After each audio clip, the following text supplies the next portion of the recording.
What if everything you've been told about the global economy for the past 3 years has been completely backwards? I'm not talking about getting a few details wrong or spinning the narrative a certain way. I'm talking about a complete inversion of reality where success is called failure and adaptation is labeled collapse. Right now, we're witnessing the largest disconnect between official economic narratives and actual market data in modern history. The gap is so wide that if you're making financial decisions based on what politicians and mainstream media are telling you, you're essentially navigating with a map from a different continent. By the time this video ends, you'll understand 3 major economic shifts that are reshaping the entire global order, and more importantly, you all know exactly how these changes will hit your wallet in the coming months.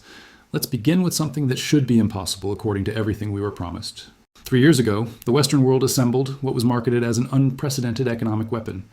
The goal was straightforward and publicly stated: completely isolate a major economy, cut off its revenue streams, crash its currency, trigger internal political chaos through economic pain. The prediction was collapse within weeks, maybe months at most.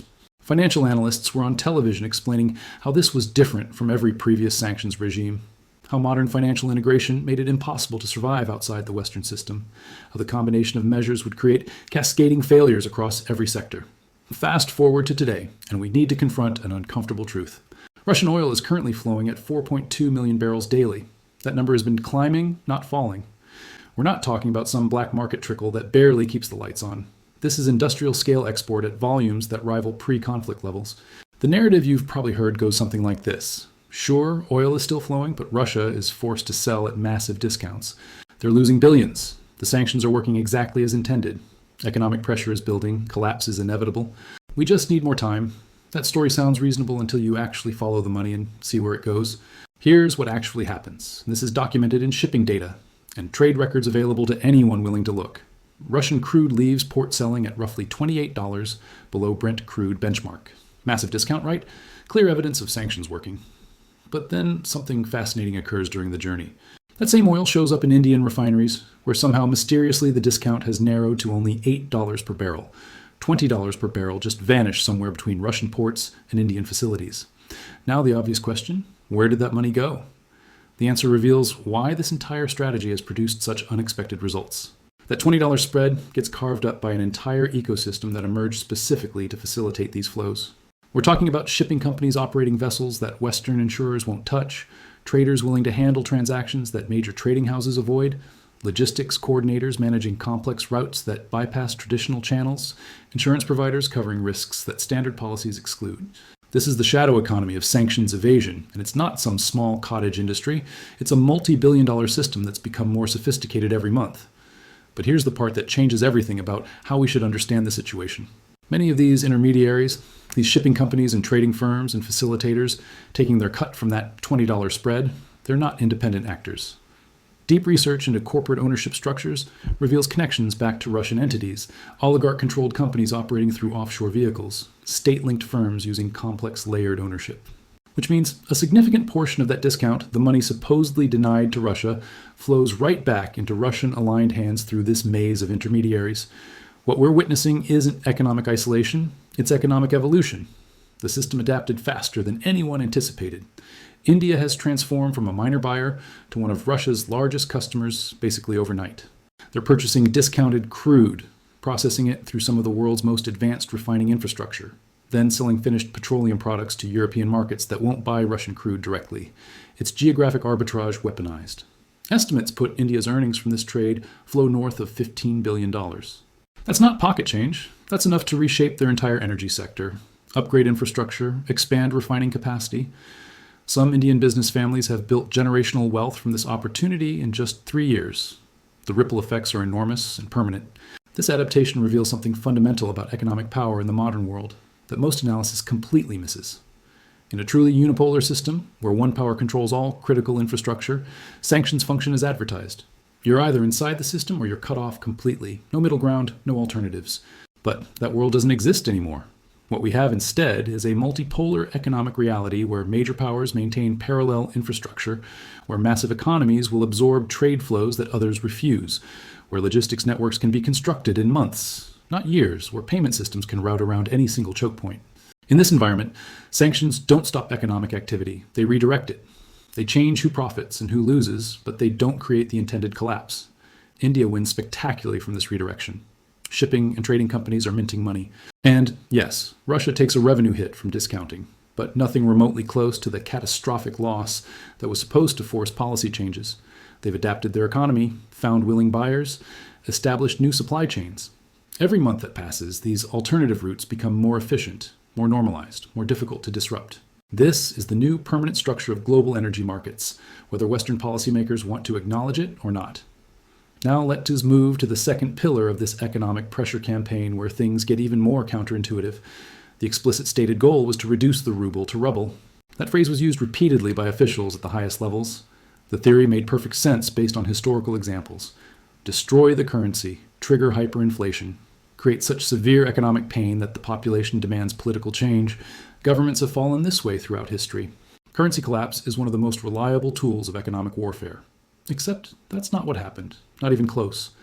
The ruble has appreciated 47% against the dollar this year. Not depreciated, appreciated. The currency is trading near its strongest levels in years. If you showed someone a ruble chart without context, they would naturally assume sanctions had been completely lifted and trade normalized. Before jumping to conclusions about what this means, let's dig into why this is occurring, because the explanation is more complex than either total success or total failure. The standard economic analysis says a stronger currency should devastate an export-dependent economy. When your currency strengthens, your exports become more expensive for foreign buyers. They need to spend more of their money to purchase the same goods. You should lose market share and revenue. For most countries heavily dependent on commodity exports, this would be catastrophic. But Russia's specific circumstances create a very different dynamic. Their main export, energy, is already selling at that substantial discount we discussed. When you're offering oil $28 below market price, buyers aren't particularly sensitive to currency fluctuations. They're still getting an enormous deal compared to market alternatives. The currency strength doesn't price them out because the underlying discount is so large it absorbs the currency effect. Meanwhile, the benefits of a strong currency are massive and often completely ignored in Western analysis. A strong ruble makes imports cheaper across the board. Think about what this means for economic development. Industrial machinery from abroad becomes more affordable. Technology and equipment needed for modernization can be purchased more efficiently. Raw materials and components for manufacturing cost less. This is the foundation of industrial upgrading. Second major benefit, domestic inflation control. When your currency is strong, imported goods don't surge in price. That keeps overall inflation more manageable. For a population dealing with massive uncertainty and economic restructuring, price stability is critical for maintaining social order and preventing unrest. Third benefit, and this is geopolitically crucial, a stronger ruble dramatically improves trade terms with their largest partner, China. Here's a detail that surprised many analysts. Russia runs a trade surplus with China. They sell more than they buy. China desperately needs Russian energy, raw materials, and commodities. Russia needs Chinese manufactured goods, machinery, electronics, technology. When the ruble strengthens, Russia can exchange fewer units of currency for more Chinese yuan. They get better purchasing power for the industrial products their economy needs to diversify beyond resource extraction. This creates a self-reinforcing cycle. As Russia de-dollarizes, conducting more trade in rubles and yuan instead of dollars and euros, demand for Western currencies inside Russia drops. Lower demand means those currencies become relatively less valuable compared to the ruble. The ruble strengthens further. A stronger ruble makes Chinese imports even more attractive. More trade shifts to local currencies. The cycle accelerates. Look at what Russia is actually importing from China. This isn't luxury consumer goods or entertainment products. We're talking about heavy machinery, industrial vehicles, manufacturing equipment, technology infrastructure. This is nation-building equipment. This is how you construct an economy that can function independently without relying entirely on commodity extraction and export. The ability to purchase these items more efficiently because of currency strength isn't collapse. It's the foundation for long-term economic resilience. Here's another critical data point.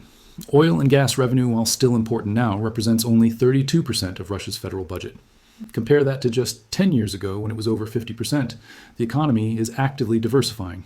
Sanctions pressure is forcing exactly what economists always said Russia needed to do: develop domestic manufacturing, expand agriculture, build technology sectors, grow service industries. This is literally the opposite outcome from what economic warfare is supposed to achieve. Instead of creating crisis and forcing capitulation, the external pressure is incentivizing structural reforms that make the economy more balanced, more resilient, harder to pressure in the future. You're not weakening the target long term, you're forcing evolutionary adaptation that leaves them stronger. Now, I want to be crystal clear about something. This is not a moral or political argument.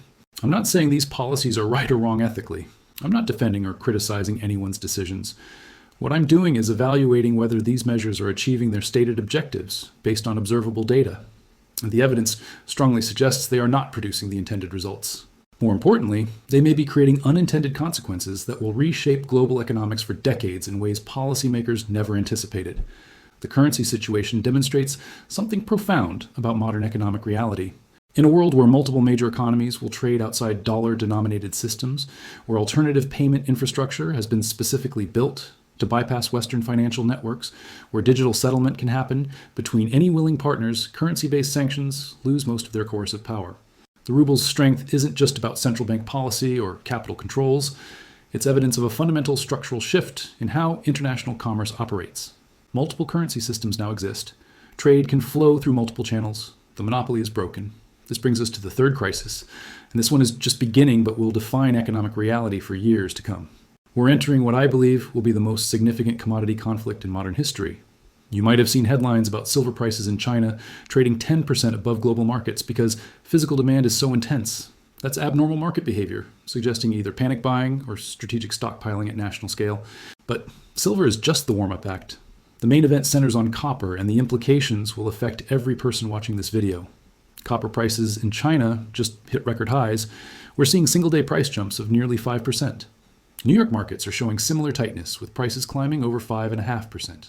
These aren't normal market movements. This is confirmation of what analysts have been warning about. A full-scale commodity war is here, and copper is the primary battlefield. Why copper? Because it's genuinely irreplaceable in modern civilization. You cannot build infrastructure without massive copper inputs. Electronics manufacturing requires it. Power grids depend on it. Electric vehicles need enormous amounts. And most critically for what's coming, the data centers consume copper at staggering rates. Both the United States and China have simultaneously declared copper supply a matter of national economic security. When the world's two largest economies with essentially unlimited resources compete for a finite critical commodity, prices don't just rise, they explode. Everyone else gets crushed in the middle. Let me walk through what's actually happening right now because the timeline reveals where this is heading. China has made domestic economic growth their absolute top priority. That's official policy, not speculation. Domestic growth means infrastructure spending at massive scale. New construction, industrial expansion, urbanization. All of this demands enormous copper consumption. The United States, meanwhile, is aggressively stockpiling copper while backing major domestic production facilities.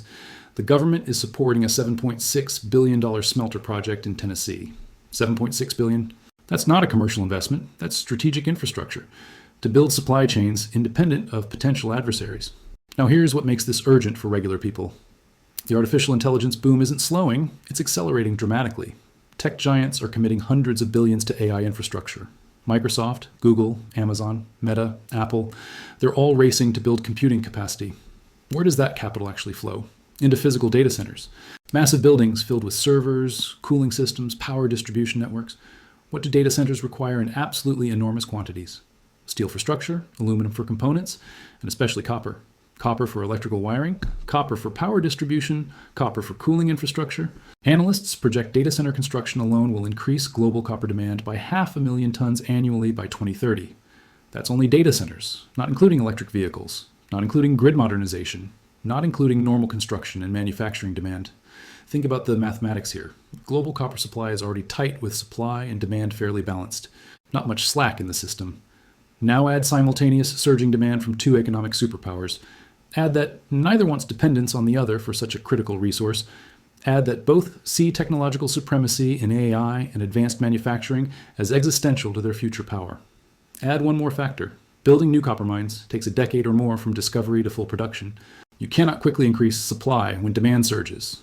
Put these factors together and you get a supply crunch that will cascade through every sector of the global economy. Most people have no idea this is coming because they're not connecting these dots. Here's where geopolitics and economics become completely inseparable. The largest copper reserves and production are concentrated in South America. Chile and Peru together produce about 7.8 million tons annually. That's the majority of world supply from two countries in one region. Suddenly, U.S. foreign policy toward Latin America becomes much clearer when you understand the resource dimension. This isn't primarily about democracy or ideology. It's about securing access to commodities absolutely critical for technological development and economic competitiveness. Whoever controls or has reliable access to South American copper has massive strategic advantage, but the situation gets more complex. China currently dominates the refining stage, controlling approximately 50% of global copper refining capacity. Think about what that means. Half of all copper mined anywhere must pass through Chinese facilities at some point in the supply chain. That's not just market share, that's geopolitical leverage. If you control refining, you effectively control who accesses finished copper, who pays what price, who can build what infrastructure.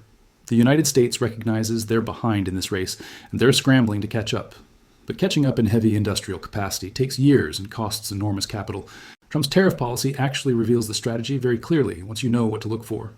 50% tariffs on finished copper products designed to make imported refined copper uncompetitive. But raw copper ore and concentrates face zero tariffs. The message is explicit. America wants raw materials flowing inward so they can build domestic refining capacity. They're willing to accept higher costs to reshore this critical supply chain. China sees this happening in real time, and they're responding just as aggressively. They recently spent over $1 billion acquiring a major copper project in Ecuador. Reports indicate they paid roughly a 40% premium over market value. They deliberately overpaid. Why? Because at this level of strategic competition, securing long-term supply is worth more than short-term financial returns. They're willing to accept losses on individual deals if it denies that supply to competitors while securing it for themselves. This is great power competition in its rawest form. Both sides are signaling clearly they will spend whatever necessary, pay whatever premiums required to secure copper supply. Neither can afford to lose this race because copper is literally the physical foundation of the technological future both countries envision. Without secure copper supply, you cannot build AI infrastructure, cannot manufacture advanced electronics, cannot construct renewable energy systems, cannot build electric vehicle fleets. It's that fundamental. So what does this mean for you personally, for your life, your finances, your planning? Higher inflation is coming. Not maybe, not possibly, it's coming. The cost of building anything will increase substantially. Housing, which is already unaffordable for huge portions of the population, will get worse. Construction costs are rising, manufacturing costs across the board are rising. All of these costs eventually get passed to consumers.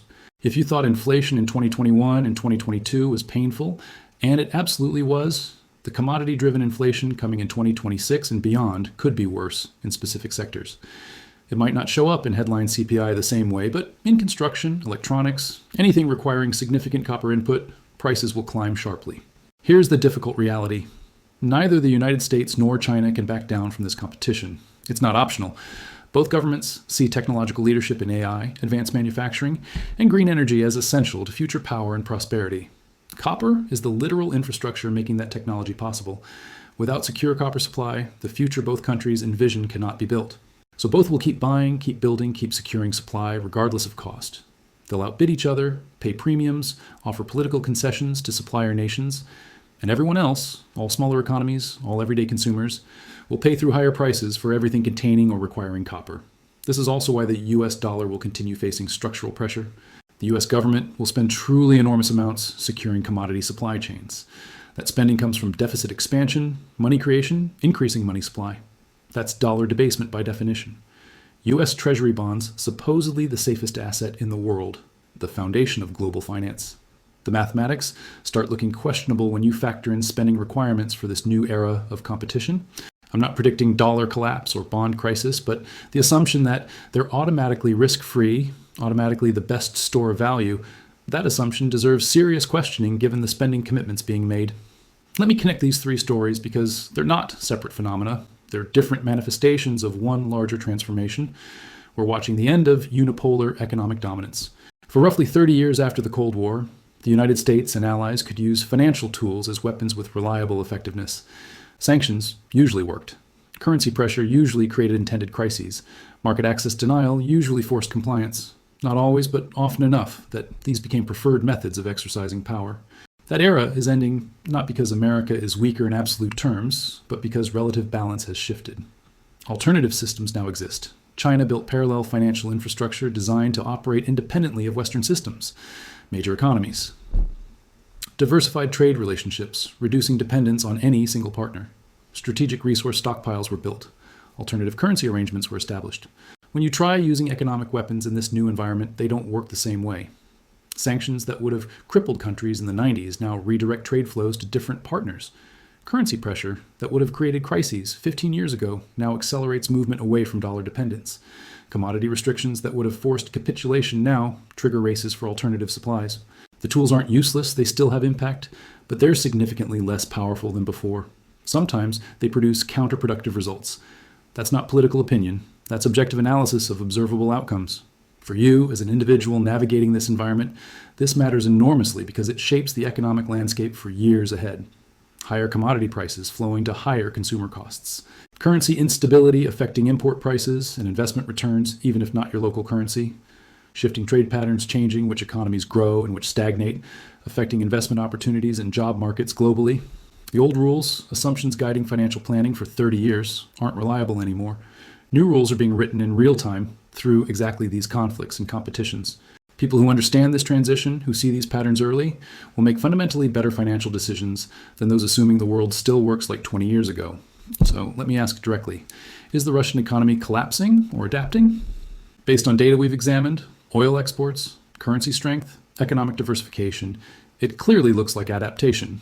Is that good or bad? Depends entirely on your values, political perspective, priorities. I'm not here to tell you what to think, but I am showing you what's actually happening versus what we're told is happening. That gap between perception and reality is where the most important insights exist. Who wins the copper war? Honestly, probably nobody in the traditional sense. Both countries will pay far more than wanted. Both will make strategic compromises they'd prefer avoiding. Consumers everywhere will face higher prices for years. But, in relative terms, whoever builds the more resilient, diversified, secure supply chain first gains significant advantage in technological development defining the next decade. The bigger picture is about adaptability versus rigidity. Economic systems that can adapt, find new pathways when old ones are blocked, innovate under pressure, those systems survive and often thrive. Systems relying on old playbooks, assuming past dominance guarantees future dominance, unable to adjust when conditions change, those face the hardest adjustments and most painful transitions. We're living through a rare historical moment when economic order is actually changing fundamentally. Not small adjustments that happen constantly, but real structural shifts in how global trade operates, how currencies relate, how power is distributed and exercised. Most people won't realize this transition happened until looking back 5 or 10 years from now. But you're seeing it unfold right now in real time.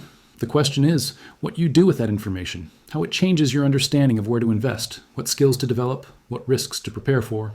Those are individual decisions, depending on specific circumstances, but they should be informed by accurate analysis of what needs actually occurring, rather than comfortable narratives that don't match reality. 2026 will be volatile. Stay informed, stay skeptical of simple narratives, follow actual data rather than stories about data, and recognize we're not going back to the old system. That world is gone. Forward is the only direction available.